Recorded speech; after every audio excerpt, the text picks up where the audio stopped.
Hello, എന്തുണ്ട് വിശേഷം? എല്ലാവരും സുഖമായിരിക്കണോ? ഇതേ ഇന്നൊരു അടിപൊളി പായസമാണ്. സാധാരണ പായസം എന്ന് കേൾക്കുമ്പോഴേ എല്ലാവരും പറയും എന്തൊരു മെനക്കെട്ട പണിയാണ്, എത്ര നേരം അതിൻ്റെ പിന്നാലെ നിൽക്കണം എന്നൊക്കെ. പക്ഷെ അതൊന്നും വേണ്ട, വളരെ കുറച്ച് ഇൻഗ്രീഡിയൻസും കൊണ്ട് വളരെ പെട്ടെന്ന് ഉണ്ടാക്കാൻ പറ്റിയ ഒരു അടിപൊളി ടേസ്റ്റിലുള്ളൊരു പായസമാണ് ഇന്നത്തെ റെസിപ്പി. പായസത്തിൻ്റെ പേര് ഞാൻ വഴിയേ പറയുന്നതായിരിക്കും. ഇപ്പോൾ എങ്ങനെയാണ് ഉണ്ടാക്കിയത് നോക്കാം.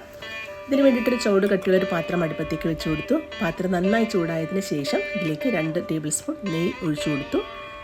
നെയ്യ് നന്നായിട്ടൊന്ന് മെൽറ്റായി വരുമ്പോൾ ഇതിലേക്ക് 1 കപ്പ് പൊടിച്ച ശർക്കര ചേർത്ത് കൊടുക്കുകയാണ്. ശർക്കര ചേർത്ത് കഴിഞ്ഞാൽ നന്നായിട്ടൊന്ന് ഇളക്കി കൊടുക്കുക. കാര്യം ശർക്കര എങ്ങും കരിഞ്ഞ് പിടിക്കാൻ വിടരുത്. നന്നായിട്ടൊക്കെ ഒന്ന് ഇളക്കി ശർക്കര ഒന്ന് മെൽറ്റായി തുടങ്ങുമ്പോൾ, അതായത് അതിൻ്റെ നെയ്യൊക്കെ ഒന്ന് തെളിഞ്ഞ് കാണുന്ന സമയമാകുമ്പോഴേക്കും അതിലേക്ക് ഒരു 1/2 കപ്പ് വെള്ളം കൂടെ ചേർത്ത് നന്നായിട്ടൊന്ന് മിക്സ് ചെയ്ത് മെൽറ്റാക്കി എടുക്കാം. കണ്ടോ, ശർക്കര നന്നായി മെൽറ്റായതിന് ശേഷം ഇതിലേക്ക് 1 ടേബിൾ സ്പൂൺ ഏലക്കാപ്പൊടി ചേർത്ത് കൊടുക്കുക. ഏലക്കാപ്പൊടി ചേർത്തിട്ടും നന്നായിട്ട് ഇതുപോലെ ഒന്ന് മിക്സ് ചെയ്തെടുക്കുക.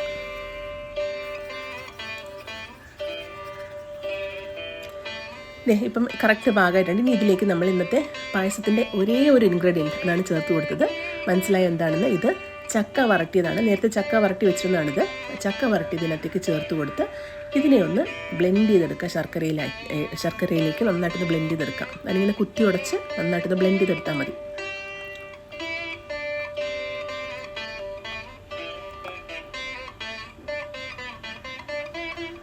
കണ്ടോ, ഇപ്പോൾ അതിൻ്റെ ആ ഒരു ഹാർഡ്നെസ്സൊക്കെ ഒന്ന് മാറി നല്ലൊരു ഹൽവ പോലെ ആയി കിട്ടി. ഇനി ഇതിനൊന്ന് ലൂസാക്കി എടുക്കണം.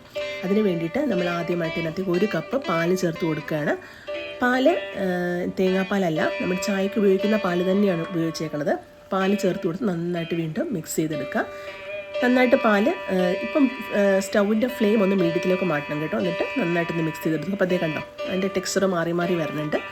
അപ്പോൾ നിങ്ങൾക്കറിയാം പായസത്തിന് എന്തോരം കൺസിസ്റ്റൻസിയാണ് പായസത്തിന് ആവശ്യമുള്ളതെന്ന്. അപ്പോൾ അതുവരെ നമുക്കൊന്ന് ലൂസാക്കി എടുക്കണം. ഞാൻ 2ാമത്തെ കപ്പ് പാൽ ഒഴിച്ച് കൊടുക്കണം. വീണ്ടും ദ സെയിം പ്രൊസീജിയർ റിപ്പീറ്റ് ചെയ്യുകയാണ്. നന്നായിട്ട് മിക്സ് ചെയ്ത് കൊടുക്കുക.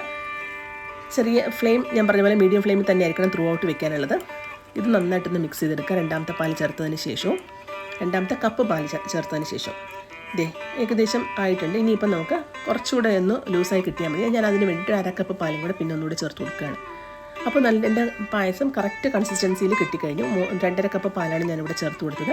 നന്നായിട്ട് മിക്സ് ചെയ്തു. കണ്ടോ, കറക്റ്റായി, പായസത്തിൻ്റെ പാകം കറക്റ്റായിട്ട് വന്നിട്ടുണ്ട്.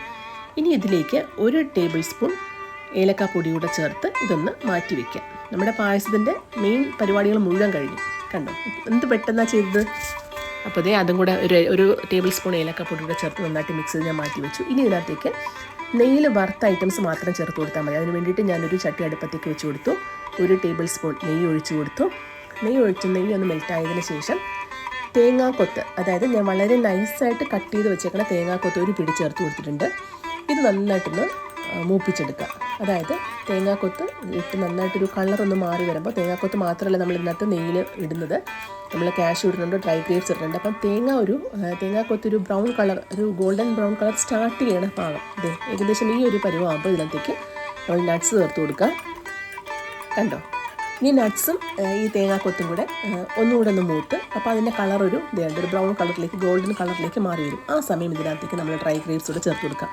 അപ്പം ഇങ്ങനെ ചെയ്യുന്നതിൻ്റെ ഒരു ബെനിഫിറ്റ് എന്താണെന്ന് വെച്ചാൽ, നമ്മൾ ഓരോ സമയം ഇതിങ്ങനെ കോഴി മാറ്റി നിനക്ക് സമയം കളയേണ്ട കാര്യമില്ല. മനസ്സിലായോ? അപ്പോൾ ഇപ്പോൾ വളരെ പെട്ടെന്ന് ഇത് 3 കൂടെ ഒന്നിച്ച് തന്നെ നമുക്ക് ഫ്രൈ ചെയ്ത് ചേർത്ത് കൊടുക്കാം. അപ്പോൾ കളറ് മാറുന്നതനുസരിച്ച് ഏറ്റവും ലാസ്റ്റ് നമ്മൾ ഡ്രൈ ഗ്രേപ്സും കൂടെ ചേർത്ത് കൊടുത്ത് നന്നായിട്ടൊന്ന് മൂപ്പിച്ച് നമ്മുടെ പായസക്കൂട്ടിലേക്ക് ഒഴിച്ചു കൊടുക്കാം.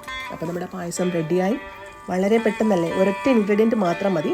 പിന്നെ മധുരം നിങ്ങൾ ശ്രദ്ധിക്കുക. ഞാനിത് ചക്ക വരട്ടിയതിന് ആവശ്യത്തിന് മധുരം ഉള്ളത് കൊണ്ടാണ് ഞാൻ 1 കപ്പ് ശർക്കര തന്നെ ചേർത്തത്. മധുരം അധികം വേണമെന്നുള്ളവർക്ക് ശർക്കരയുടെ അളവ് കുറച്ചൊന്ന് കൂട്ടിയാൽ മതി കേട്ടോ. ഈ സമയത്തായിരുന്നാലും ശർക്കര ഒന്ന് മെൽറ്റാക്കി ചേർത്ത് കൊടുത്താലും മതി. പായസം റെഡിയായി. വളരെ പെട്ടെന്ന് ഉണ്ടാക്കാൻ പറ്റുന്ന കിടിലൻ പായസമാണിത്. അപ്പം എൻ്റെ വീഡിയോ ഇഷ്ടമായെന്ന് ഞാൻ കരുതുകയാണ്. എൻ്റെ പേജസൊക്കെ ഒന്ന് ഫോളോ ചെയ്യുക. അവിടെ കുറേ കുഞ്ഞു വീഡിയോസ് ഉണ്ട്. അപ്പോൾ എല്ലാം ഒന്ന് കണ്ട് അത് ലൈക്ക് ചെയ്ത് എൻ്റെ പേജസൊക്കെ ഒന്ന് ഫോളോ ചെയ്ത് എന്നെ സപ്പോർട്ട് ചെയ്യുക. പിന്നെ വേറൊരു കാര്യം പറഞ്ഞോട്ടെ, ഇപ്പം ചക്ക വരട്ടിയത് ഇല്ല എന്ന് കരുതിയിട്ട് ആരും പായസം ഉണ്ടാക്കാതിരിക്കേണ്ട. ചക്ക വരട്ടിയത് റെഡിമെയ്ഡ് നമ്മുടെ മാർക്കറ്റിൽ അവൈലബിൾ ആണ്. അപ്പോൾ അത് ഉപയോഗിക്കാം. പിന്നെ ഞാൻ ഇതിന് മുന്നേ ഒരു പഴം വരട്ടി ഒരു വീഡിയോ ഇട്ടിട്ടുണ്ട്. അതിൻ്റെ ലിങ്ക് ഞാൻ നേരത്തെ കൊടുത്തേക്കാം. പഴം വരട്ടിയതും ചേർക്കാം. അപ്പോൾ ഇനി അടുത്ത വീഡിയോ ആയിട്ട് വരുന്നവരെ എല്ലാവരും ടേക്ക് കെയർ. ബൈ.